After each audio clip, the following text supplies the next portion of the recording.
If you're looking to rebuild connection in your relationships, then you should check out the Adventure Challenge. It's a mysterious scratch-off book with 50 unique and creative adventures where you don't know which one you'll do until you scratch it off. The ultimate goal is to inspire connection in your relationships through adventure and fun. They have 3 editions, one for couples, one for families, and one for friendships. So if you're feeling in a rut and in need of an adventure to reinvigorate your relationship, this book is perfect to get you out of your normal routine and to have some fun. Head on over to theadventurechallenge.com and use code CONNECT15 to get 15% off the Adventure Challenge books. Welcome to the Communicate and Connect podcast for military relationships with your host, Elizabeth Polinsky, a military marriage counselor.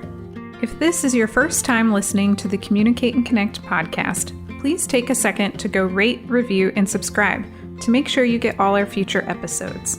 We also really want to know what it is you love about our podcast, and if for some reason you're not loving it, we want to know that too, because we're committed to providing the best quality content to help you improve your relationships.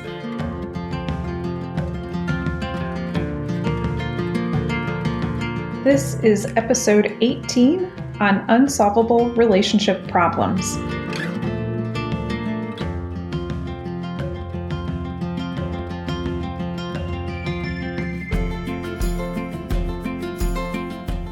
Hey everyone, I'm so glad that you are joining me today and listening to this podcast episode. This is one that I'm really excited about because it comes up so often in couples therapy, and I find myself talking about this a lot, pretty much, maybe not with every single couple, but when I run into this, we have to talk about what problems in relationships are actually unsolvable problems, because there are a lot of problems actually in relationships that are unsolvable that even me as your couples therapist, I can't help you solve them. And so I can only help you work around the problems. And so I'll start off by giving an example, a time where this happened to me. I remember before my husband, and it was like a couple of partners back, but I had a boyfriend who he was a night owl. And I am kind of like a little old lady. Maybe I have a pretty early bedtime, and I like to go to bed when I'm tired, and I'm not really a person who stays out that late in parties. But my partner at the time was somebody who really he was an extrovert. He loved to go to all of the parties that our friends had and be like the one that like closed them down, you know? And I remember one party that we went to, it was our friend's birthday, and it was one of the interactions that we had that really stands out to me, right, just like a couple of weeks before we broke up.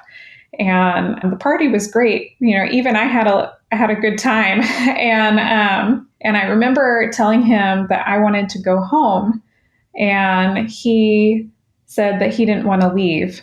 And we ended up having a little bit of a fight. I'm hesitant to say a fight exactly, because it's not like we argued about it, but there was a lot of tenseness between us in that moment that I wanted to leave, and he was not willing to come with me, and he wanted to stay at the party. And I know he was feeling the tension too. And then that tension that difference between us kind of stayed. I guess long story short, I have now found, my current husband who actually goes to bed before I do. And so it works out great. But that, in terms of my previous boyfriend, that is just a difference between him and I about our lifestyle preferences and our personality differences.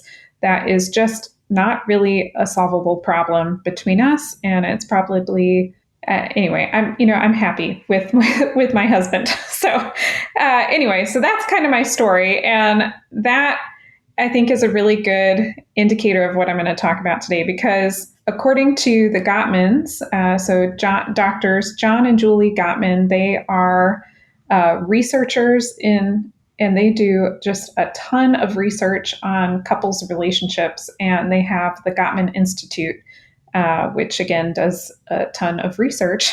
But they found that 69% of problems in relationships are unsolvable across the board, whether you have quote unquote, good relationship or a bad relationship. Across the board, 69% of problems are unsolvable.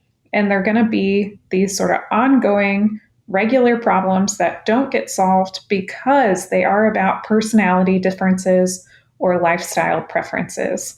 And this is something that I do like to talk a lot about with my couples, because when they hear that, it kind of actually is helpful in some ways, because it's like a weight lifted off of your shoulders, because 69% of the time you guys can't be expected to fix whatever the problem is between the two of you. So I'll give some examples of this. So the example of me and my previous boyfriend, that's a really good example of, I guess I would say, like bedtime. What time is bedtime? Are we night owls? Do we go to bed early? If there is a personality difference between you there, that will be challenging at times. I suppose food preferences are another one. So like somebody who really has a preference for vegetables, I actually don't like meat a whole lot. I don't have any issues or like qualms about eating meat. I just don't care for it very much. And of course, my husband just loves meat all the time. And so that is a difference between us. That is a lifestyle preference difference. That is really an unsolvable problem. And we do sometimes have these problems around food and what are we going to eat? You want to eat something that's different than what I want to eat. How are we going to navigate this? How do we, are we cooking two separate meals? Are we cooking different portions for you versus me? How does this play out when we go grocery shopping? This type of thing. Socialization. So I think, the most simplest terms would be, are you an extrovert or are you an introvert? That's a personality difference, right? That's not going to change. There's no solution to someone being an extrovert and someone else being an introvert.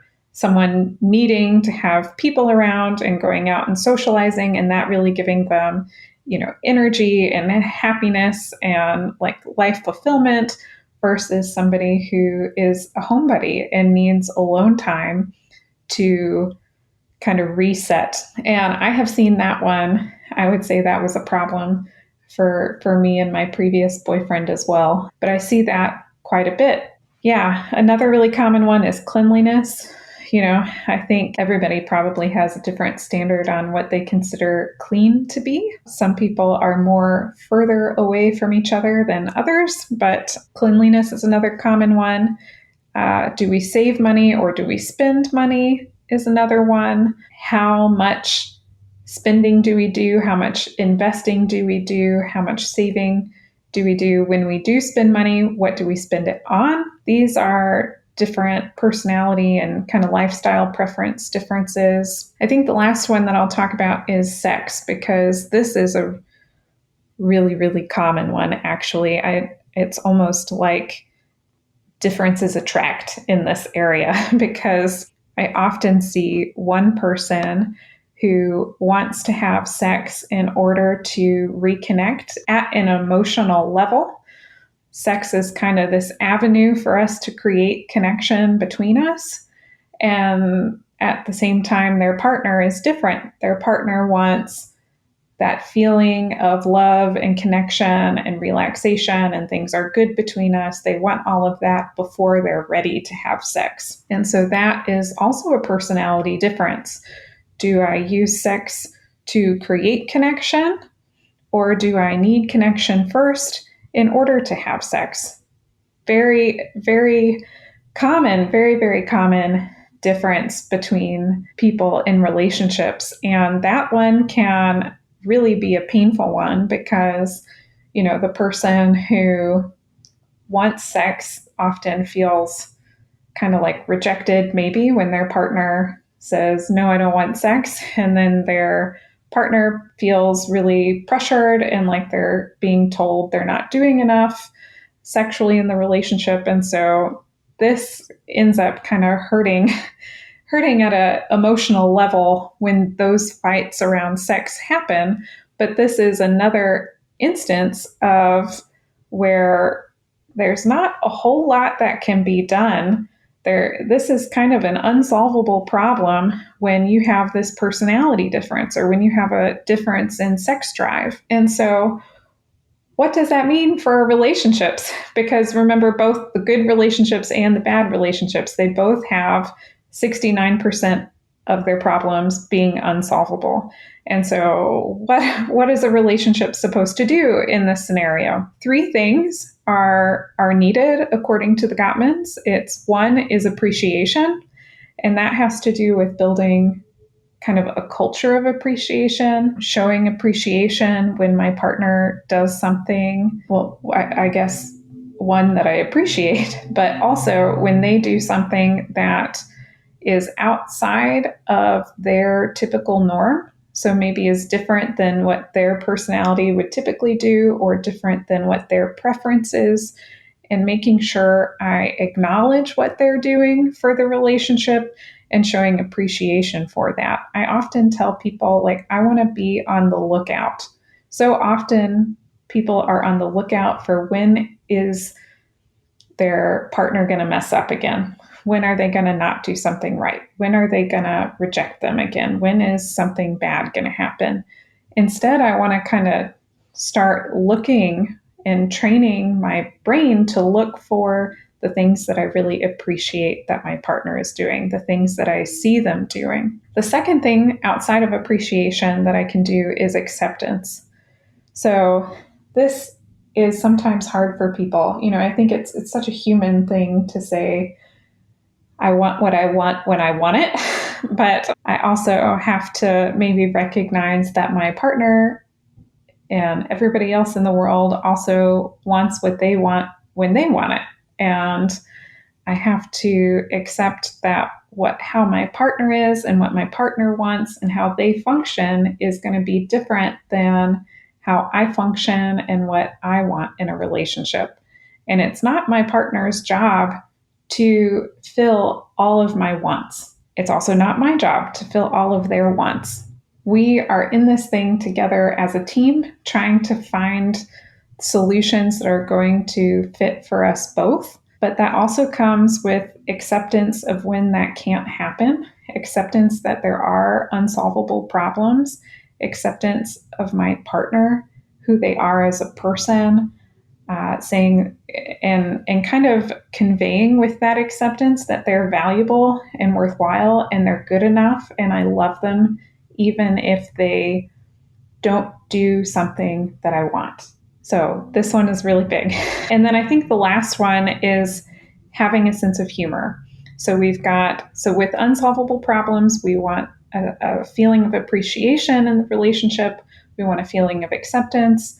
And then we also want a sense of humor. And this is pretty significant. This is something that, like the really good relationships would do that the more negative relationships wouldn't do around these unsolvable problems. I think I could give an example of this from my marriage. So I'm not a very patient person. My husband is very patient and accepting, and I can get very impatient when I don't get what I want when I want it, maybe. But that could be for anything. That could be like, I'm sitting in line at Chick-fil-A and they took 20 minutes for me to go through the drive-thru. That just happened like the other week, and that was really frustrating. And yeah, I get really impatient. So, my partner and I we've started joking about this, and he'll say things like, patience is a virtue, and he'll like give me this little smile, and I'll say stuff like, well, you're the patient one in the relationship. It's almost a it's almost actually kind of like a playfulness that we have in this sense of humor. And so that's the kind of thing that really, when there are these personality differences between the two of you, that there really isn't a way of solving them.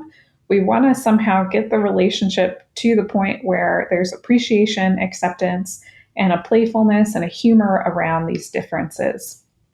So that's kind of what we've been talking about in terms of unsolvable problems. Let's talk briefly about solvable problems, because those for sure happen in a relationship too. What is that? That's 31% of the time. So solvable problems are situational. They're not perpetual, ongoing differences between the two of you. And what these require is really a lot of teamwork and negotiation. I tend to recommend that people have regular meetings for these things. So I always recommend that people have a monthly relationship check-in meeting and a finance meeting. Those are kind of the two that I always talk about. Some people combine them, but we separate them. But anyway, the important thing is having a regular meeting where we're talking about how the relationship is going and how do we need to team up around whatever problems we're facing as a couple. And those regular meetings, one, allow us to talk about it as a team, and things don't get kind of brushed under the rug or not talked about. Two, they give us time to try different options and solutions. And then the next meeting that we have, we can talk about how that went. Did that go well? If it didn't go well, we brainstorm other solutions or other options to try until the next meeting.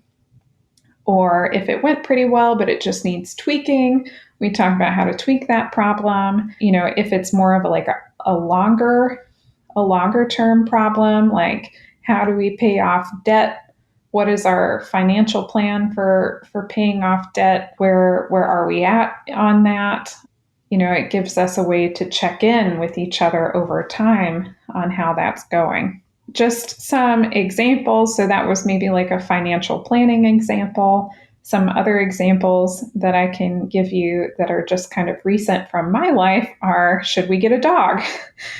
Because I recently got Bella. Bella is, she'll probably be 9 months old when this podcast episode gets released, but we got her when she was 8 weeks old. And that's a lot of puppy to deal with as a couple. So there were lots of problems that we faced as a team together around Bella, our golden doodle puppy, who's a therapy dog in training. And, potty training, how do we want to do potty training? I remember the first few nights she barked throughout the night, which was just so obnoxious. And I ended up sleeping on the floor next to her cage in order to get her to calm down. And so we had to problem solve. What are we going to do to help her be able to sleep throughout the night and be comfortable? How are we going to get her socialized around dogs and humans so that way she can be adequately socialized to be a therapy dog? How do we want to handle the therapy dog training? It also has money involved with it. So how are we going to do financial planning around that?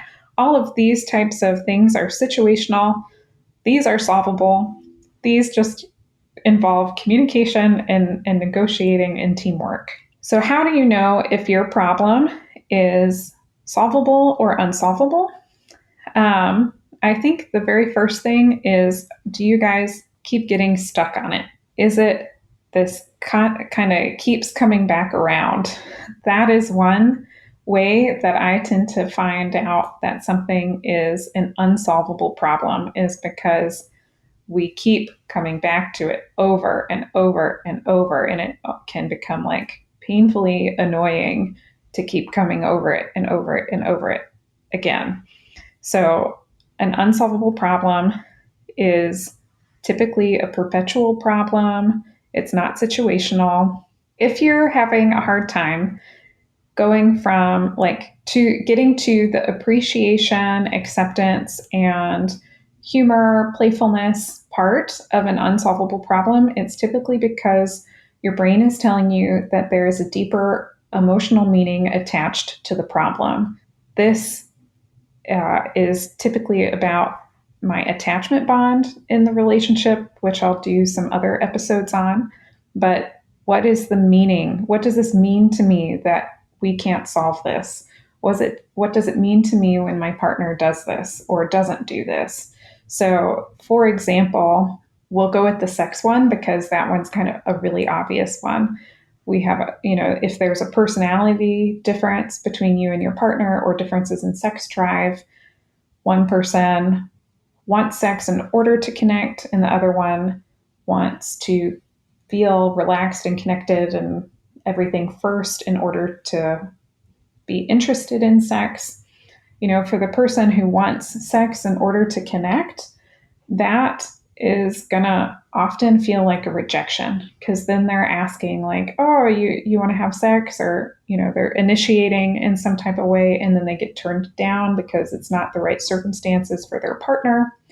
And over time, that just like it hurts and it stings, and their partner ends up getting kind of sad too because they're just getting this message like, I'm not providing enough for you, or I'm not somehow not good enough for you, or not doing it right. But these would be examples of what does it mean to me that we're having this unsolvable problem. And so the problem at this point, and this is often what I help couples with when this is what we're dealing with in couples therapy, is an unsolvable problem, is that the problem is no longer about the personality difference, because nothing can be done about the personality difference or the difference in sex drive. Like unless you have a medical problem that is causing a difference in sex drive or low libido or something like that, nothing can really be done about this type of personality difference, lifestyle preference difference. So the problem then changes. What do we need to do? We need to help you both with those underlying meanings of what does it mean when you want sex and I don't, or when I want sex and you don't. And this is where we have to really get to the heart of the matter, which is something that couples often don't do. They feel hurt and they go off and they retreat and they get angry at their partner. And what needs to happen in the relationship is for people to really get to the heart of the matter and be very, very vulnerable and say, oh my gosh, right now I am just having all of these really negative feelings and thinking that you're rejecting me. Share that with your partner. That gives your partner the opportunity to come help you with those emotions if they can. The other partner could probably say something like, I'm having a really hard time that you're so mad at me about this, or I'm worried that you're going to be mad at me about this, but I'm just not into it right now. I need time to be interested. That is also a way that gets closer to the heart of the matter. I think even deeper one and even more vulnerable one would be because I think oftentimes this side of the coin tends to somehow feel like they're not accepted, or they're not meeting their partner's needs, or they're not capable of meeting their partner's needs. And so if they can somehow share that with their partner, then it gives, sharing these vulnerable emotions with each other, that's what leads to connection. It's not just sharing, it's sharing plus my partner being responsive to me. Both have to happen. But my partner can't be responsive to me if I don't take the risk to be vulnerable, to get to the heart of the emotional matter at hand, what my brain is telling me this means, that says ouch in my body when this unsolvable problem comes up. And so this is really kind of the new problem or the new solution for when there are unsolvable problems in a relationship that you guys are really stuck around. So I have an action item for you guys for this episode today. And so this is what it is. So this is the one thing, if you're taking away one thing from today's episode, this would be it. And this is what I would want you to try to do, is that if you find that you are mad at your partner, then I want you to self-reflect look inside in your emotions and everything and figure out if you actually feel hurt. Because that's part of getting to the heart of the matter, getting to the vulnerable stuff, figuring out what my brain is telling me it means when we have an unsolvable problem. If you find out that there is a lot of hurt actually underneath the anger, then the problem is actually about the hurt emotions. And that's what needs to be fixed, not the content of the problem. People tend to feel stressed, or maybe they feel neutral when there's an actual content problem, like a solvable problem. What do we do about potty training? How do we plan for getting out of debt? That maybe causes stress, but it's pretty neutral. So if you're noticing that you're feeling mad, there's a very good chance that actually there's a lot of hurt going on underneath that anger. And that is what needs to be addressed. And so switching the conversation to the emotional pain can be really, really helpful. Anyway, thank you for listening to this episode. The show notes can be found at communicateandconnectpodcast.com. And so this is new. So this is the first episode where we have kind of this switch. The old website was elizabethpolinsky.lcsw.com. You can still go there. That will also take you to the show notes. But we have a brand new domain name for our podcast, which is really exciting. So communicateandconnectpodcast.com.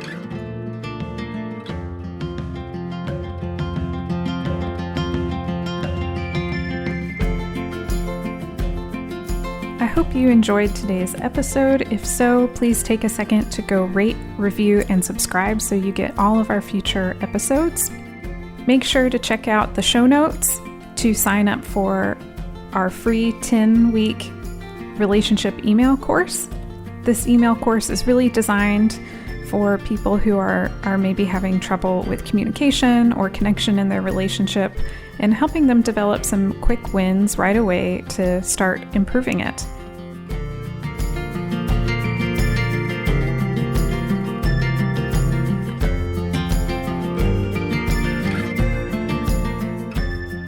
While I am a therapist, this podcast is for educational purposes only and is not considered therapy. And it should also not be a replacement for therapy. If you think you need a professional of any kind, you should definitely go find one. Until next time.